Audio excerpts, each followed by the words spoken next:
هاي يا حلوين، عاملين ايه؟ في الفيديوهات اللي فاتت اتكلمنا بالتفصيل عن الفصول اللونية وشرحنا كل فصل وازاي نعرف الالوان المناسبة ليه سواء في اللبس او المكياج. النهاردة بقى هنعمل تطبيق عملي مع بعض، هنشوف ازاي نقدر نحدد الفصل اللوني لأي شخص عن طريق الخطوات اللي عرفناها قبل كده، وهنحلل مع بعض مجموعة من الشخصيات علشان نعرف بينتموا لأي فصل. وهنبدأ بالأندر تون، وده الأساس اللي بنبني عليه التحليل كله، وبعد كده هنروح ونشوف التباين، وده اللي بيوضح لنا الفرق ما بين لون الشعر والبشرة والعيون. وبعدها هنشوف العمق، واللي بنحدد فيه هل الملامح دي فاتحة أو متوسطة أو غامقة.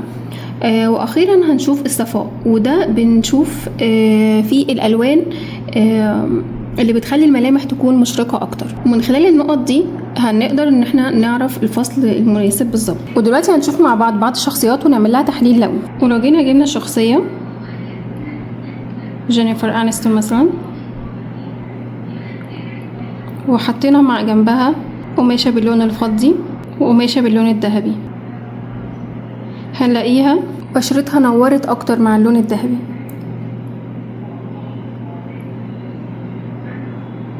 فكده الاندر تون بتاعها دافي.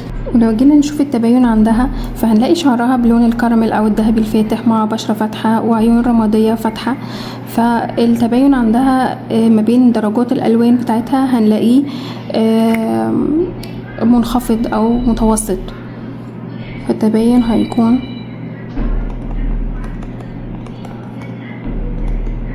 متوسط.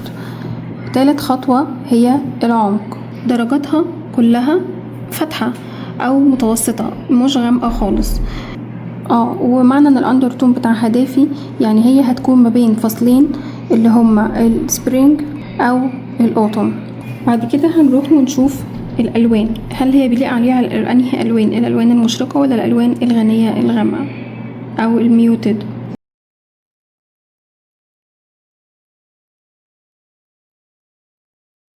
احنا هنا لو جينا بصينا عند الخصائص اللي طلعت لنا دافي وتباين منخفض لمتوسط وعمق فاتح لمتوسط، هنلاقيه يدينا احتمالين، هو الورم سبرينج من فصول الاوتوم السوفت اوتوم. وعلشان نقدر نحدد بالظبط هنروح نشوف الالوان المناسبة معاها اكتر.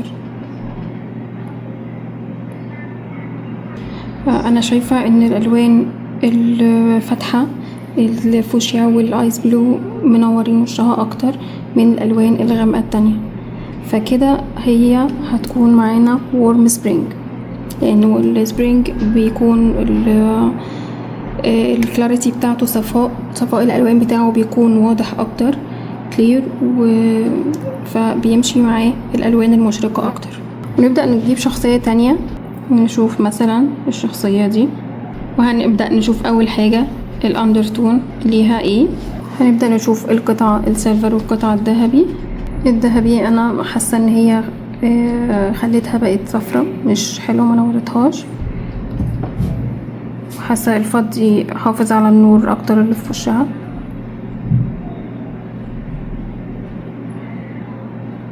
ده الاندر تون بتاعها بارد، شعرها بني فاتح في ذهبي وبشرتها فاتحة وعينيها فاتحة، فهي برضو عندها الكونتراست هيكون منخفض لمتوسط. والعمق التباين برضو عندها متوسط، العمق عندها متوسط ما بين درجات الالوان بتاعتها. فهنبدأ نشوف اول حاجة البارد هنا هيكون ما بين السمر والوينتر، بما ان هي عندها الكونتراست عندها منخفض لمتوسط والعمق كمان متوسط، فاحنا كده هنبعد عن الوينتر، لان الوينتر بيكون فيه الكونتراست هاي، فهي هتبقى من فصول السمر. عشان نحدد انهي فصل بالظبط في السمر هنشوف هي بيليق عليها انهي الوان بالظبط، هنشوف الكلاريتي بتاعتها. الالوان معاها اللي بتليق عليها اكتر فهي اكيد هتكون الالوان الهادية بحسب فصول السمر، وهي هتكون سوفت سمر. حلو نجيب شخصية تانية زي مثلا درة. اول حاجة برضو هنشوفها الاندرتون بتاعتها مع اللون الفضي، ما حسيتش ان هي بشرتها نورت.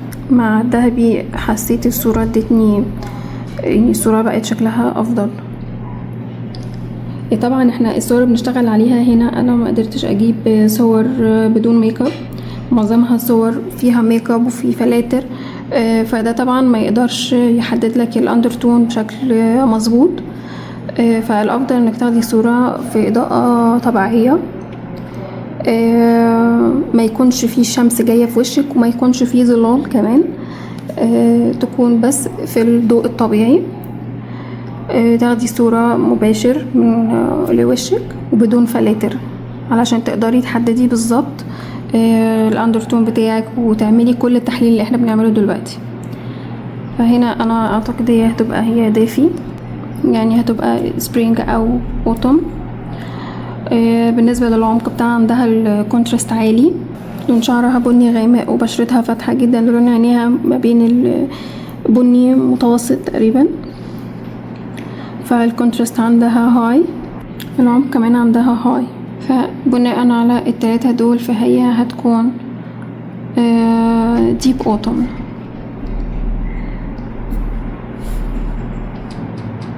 والعمق عندها كمان هاي، فبناء على ده برضو هتكون ديب اوتوم.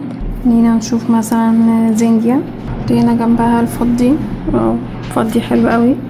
الذهبي بيخلي بشرتها تصفر شوية، لكن مع الفضي بيكون اللون بشرتها بيبقى مشرق اكتر، بيبقى فهي كده الاندرتون عندها بارد او كول او كولد، فكده هي ما بين فصول الوينتر وبعدين هنشوف الكونتراست عندها هاي لانها شعرها بني وبشرتها متوسطة، العيون عندها برضو متوسطة، فهيكون ممكن يكون من ميديوم للهاي. والعمق عندها I think انه هاي برضو او ميديوم لهاي. الفصل اللي بيبقى عنده الصفات دي كلها هيكون اكيد طالما في هاي فهو الوينتر. فمن الوينتر بالنسبة للصفات دي هيكون ديب وينتر.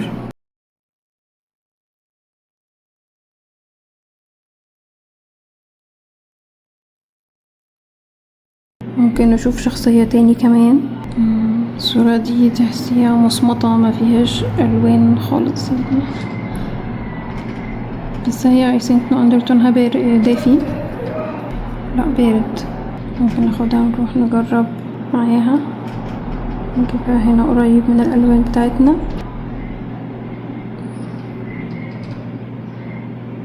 لا اندرتون عندها بارد لان الاصفر بيخليها تاخد على طول لون مصفر، بتكون منورة اكتر مع الفضي، فهي كده الاندرتون بتاعها بارد وده معناه انها في فصول السمر او الوينتر.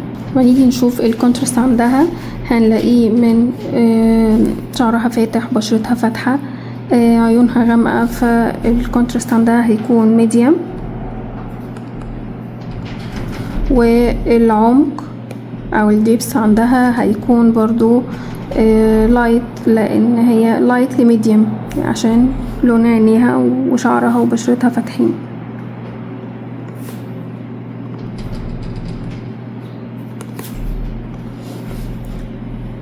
فبناء على ده ومن طبيعة ملامحها ألوانها المناسبة هتكون السوفت أو الميوتد الهادية، فهي هتكون كول سمر. لو جينا نشوف مثلا شخصية كمان، مثلا في معانا مي عز الدين، ده بعيد شوية، ونجيب الألوان بتاعتنا.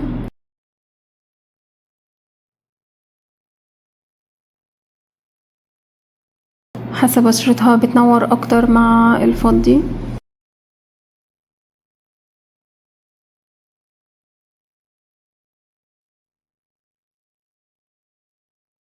فكده انترتونها برضو بارد، فكده هي ما بين فصول السمر والوينتر. وهنروح نشوف الكونتراست عندها، هنلاقي شعرها بني فاتح، عيونها فاتحة، بشرتها فاتحة، فالكونتراست عندها هيكون من لو لميديم. واللبس هي فاتحة، من فاتحة لمتوسطة برضو، من لايت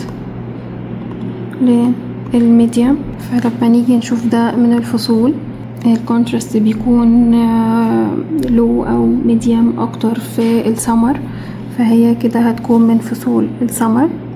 وبما انها الديبس او العمق عندها ملامحها لايت لميديم، فهي هتكون I think لايت سمر.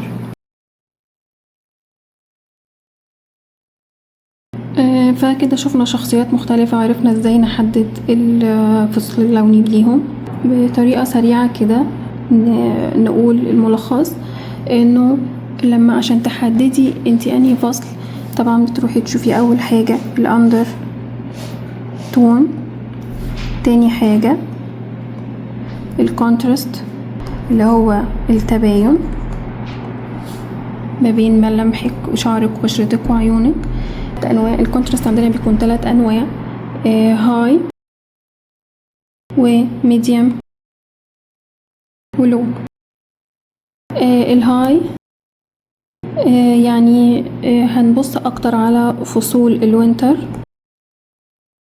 لو ميديوم فهنروح نشوف اكتر في السبرينج والاوتوم. ميديوم هنا يعني الملامح هتكون فيها يعني قريبة من بعضها، فيها انسجام، مش بعيدة قوي عن بعضها او فرق عالي زي اللي بنشوفه في الهاي. تالت نوع ان هو بيكون لو. فلو لو فهنروح نبص اكتر في فصول السمر والسوفت اوتوم. كمان الهاي ممكن نلاقيه في الاوتوم، ديب وينتر او ديب او. فصول الوينتر غالبيتها بتكون الكونتراست فيها هاي. تالت حاجة بنبص عليها هي الديبس، سواء عندك برضو 3 احتمالات، ان تكون الملامح غامقة فبيخلينا نبص برضو على فصول غالبا هيكون ديب وينتر او ديب اوتوم.